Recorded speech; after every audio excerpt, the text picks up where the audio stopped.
తాలింపులోనే రైలు కూడా వేసుకుని ఫ్రై చేసుకుందాం.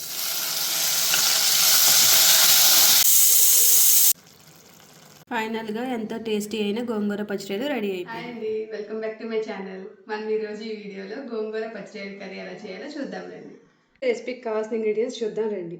ఒక కట్ట గోంగూర తీసుకున్నాను, ఒక 200 గ్రామ్స్ పచ్చిరొయ్యలు, ఒక మీడియం సైజ్ ఉల్లిపాయ, ఒక 5-6 పచ్చిమిర్చి తీసుకోండి, కరివేపాకు, ఒక 4-5 ఎండుమిర్చి, చిటికెడు మెంతులు, 1/2 టీ స్పూన్ ఆవాలు, 1/2 టీ స్పూన్ జీలకర్ర, రుచికి సరిపడా ఉప్పు, కొద్దిగా చింతపండు. మీకు గోంగూర బాగా పుల్లగా ఉందంటే స్కిప్ చేసేయచ్చు. దంచిన వెల్లుల్లి ఒక 6. ఫస్ట్ కుక్కర్ తీసుకోండి, ఇందులో గోంగూర,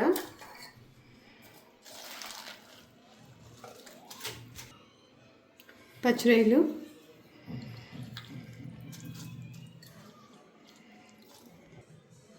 ఉల్లిపాయ, పచ్చిమిరపకాయ, చింతపండు, ఒక చిన్న టీ గ్లాస్ వాటర్ పోసుకుంటున్నాను, ఎందుకంటే గోంగూర నుంచి రొయ్యల నుంచి అలాగ వాటర్ ఊరుతాయి. ఇప్పుడు లిడ్ క్లోజ్ చేసుకుని ఒక 5 విజిల్స్ వేయించుకుందాం.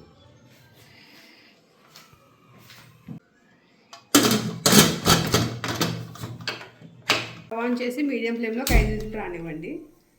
ఇది నార్మల్గా కూడా ఉడకబెట్టుకోవచ్చు అండి. నేను కొంచెం త్వరగా అవుతుందని కుక్కర్లో ఉడకబెడుతున్నా. పోయాక మూత తీసి చూడండి.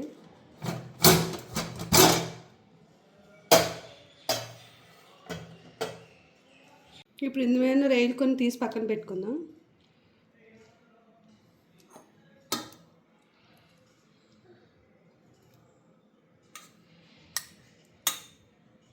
రొయ్యలు తీసాక మిగతాదల్లా మెదిపేసుకోండి.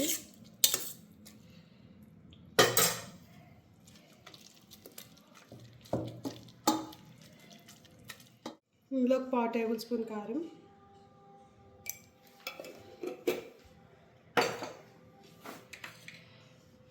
సాల్ట్ చెక్ చేసుకుని వేసుకోండి మీకు సరిపడా.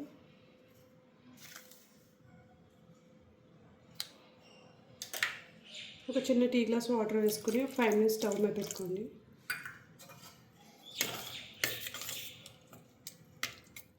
ఈలోపు ఉప్పు కారం కలిసేలోపు తాలింపు పెట్టుకుందాం.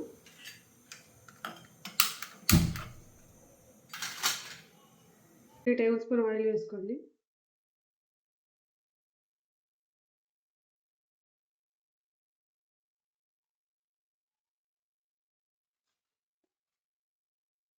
వెల్లుల్లిపాయలు వేసుకుందాం.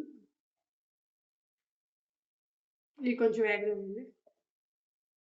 ఇందులో మెంతులు, జీలకర్ర, ఆవాలు,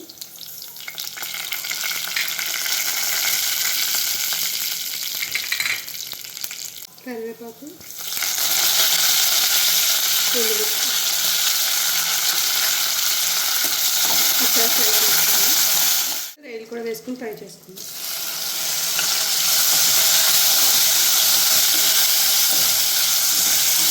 ఒకసారి ఈ స్టేజ్లో ఉప్పు కారం చూసి అడ్జస్ట్ చేసుకోండి. సరిపోతే కనుక స్టవ్ ఆఫ్ చేసి తీసేసుకోండి.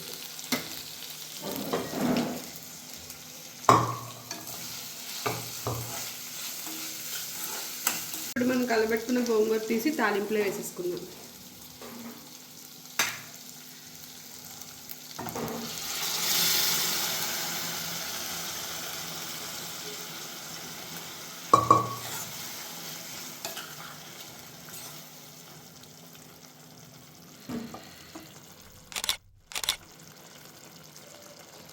మన గోంగూర పచ్చడి రెడీ అయిపోయింది.